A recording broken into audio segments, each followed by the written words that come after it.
दोस्तों आदाब है, मैं अनीस अहमद खान हिंद वॉइस से आपसे मुखातिब हूँ। आरएसएस ने राम जन्मभूमि के चंदा आंदोलन को भड़काकर जगह जगह होते दंगों को अपनी ध्रुवीकरण के पाले में उतार कर अब उसने ये कह दिया है खुलकर मथुरा और कृष्ण जन्मभूमि काशी विश्वनाथ मंदिर उसके मुक्ति आंदोलन की बात कर दी है उसने।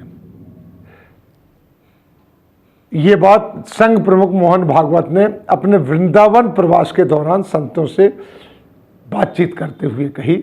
उन्होंने कहा कि मोहन भागवत ने कि आप लोग फिक्र नहीं कीजिए, उतना समय नहीं लगेगा मथुरा के जो ईदगाह का मसला हल करने में, कृष्ण जन्मभूमि का मसला हल करने में, या ज्ञान पापी मस्जिद जो काशी विश्वनाथ है उसका, इससे कम समय में लगेगा, लेकिन हमारे एजेंडे पे ये दोनों चीज़ें हैं।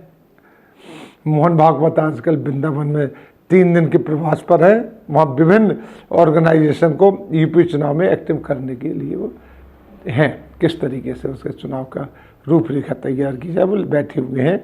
इसी कड़ी में जब उनसे संत मिलने गए तो उन लोगों ने कहा कि सब मथुरा कृष्ण जन्मभूमि का मसला और काशी विश्वनाथ का मसला, तो उन्होंने कहा ये मसले मुक्ति के बारे में आश्वासन दिया कि जल्दी हो जाएंगे, उतनी देर नहीं लगेगी जितनी राम जन्मभूमि का। ये बात मोहन भागवत कह रहे हैं, जो कि मोहन भागवत ने अपने पिछले इंटरव्यूज़ में कहा था कि हमारा एजेंडा सिर्फ और सिर्फ राम जन्मभूमि तक था, उसके बाद हम किसी चीज़ के लिए आंदोलन नहीं करेंगे, क्योंकि उसके बाद उस कानून है कि राम जन्मभूमि जो है वो एक ऐसा ट्रस्ट है कि जो आज़ादी के बाद से है और उसके ऊपर केस चल सकता है, बाकी के ऊपर नहीं चल सकता है। उनको जो कानून बना हुआ है उसको फिर कानून का चेंज करना पड़ेगा। लेकिन वृंदावन में उनकी घोषणा की कृष्ण जन्मभूमि और काशी विश्वनाथ मंदिर की को भी शीघ्र ही सुलझा लिया जाएगा और इतना समय नहीं लगेगा जितना कि वो अयोध्या में लगा हुआ है।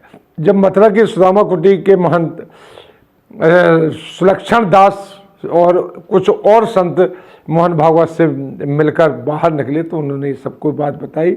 उन्होंने पत्रकारों से कहा कि संघ प्रमुख ने ये आश्वासन दिया है कि अब जल्दी मथुरा और काशी का मसला सुलझा लिया जाएगा और इनके निर्माण में भी इतनी देर नहीं लगेगी जितनी देर वहाँ लगे। इसका मतलब सारी चीज़ें प्लान्ड है, सारी चीज़ें प्लान्ड है और 2024-25 तक इसका फैसला हो जाएगा, उसमें इतनी देरी नहीं लगेगी। उन्होंने कहा, भागवत ने यह भी कहा है कि संघ करता है तो कहता नहीं है, बस कर दिखाता है। राम जन्मभूमि पर सुप्रीम कोर्ट के आए एक तरफा फैसले से उत्साहित होकर 25 सितंबर 2020 को एक कृष्ण जन्मभूमि के नाम पर मथुरा के शाही दीदगाह है उसके में 13.37 एकड़ ज़मीन के मालिकाना हक के लिए कोर्ट में एक याचिका दायर की गई थी। बिल्कुल उसी तरह जिस तरह की राम जन्मभूमि की आरएसएस ने बीएचपी ने डाली थी और अचानक बीच में आके डाली थी बीएचपी में जो केस चल रहा था उसके बीच में, यानी आरएसएस ने पिटीशन डलवाई जिसकी सुनवाई 29 जनवरी को शुरू हो गई। ये पिटीशन रंजना अग्निहोत्री से के जरिए डलवाई गई थी, जो कि राम जन्मभूमि के जो वकीलों का पैनल था उसमें थी, इस लिहाजा ये बीजेपी के समर्थक थे, आरएसएस के साथ है। इसी के साथ हिंदू आर्मी के जो मनीष यादव हैं उन्होंने भी अभी याचिका डाल दी, ये बीएचपी से जुड़े हुए हैं।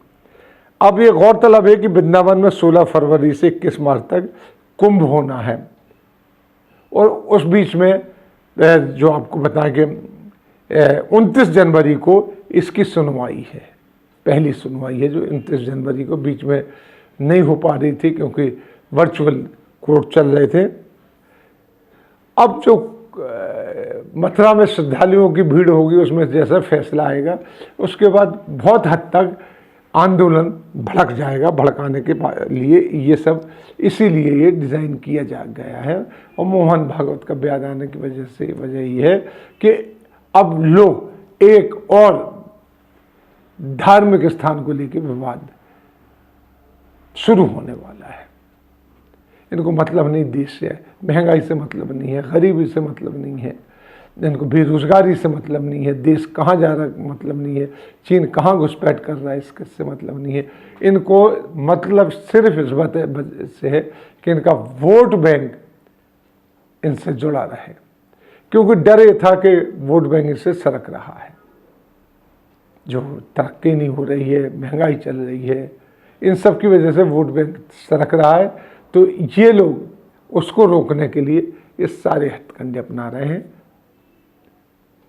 जो खबर अभी आई है इसका डिटेल आएगा, हम आपको बताते चलेंगे। इसी के साथ हम लेते हैं विदा, अगले अंक में फिर हाजिर होते हैं। तब तक के लिए दीजिए इजाज़त।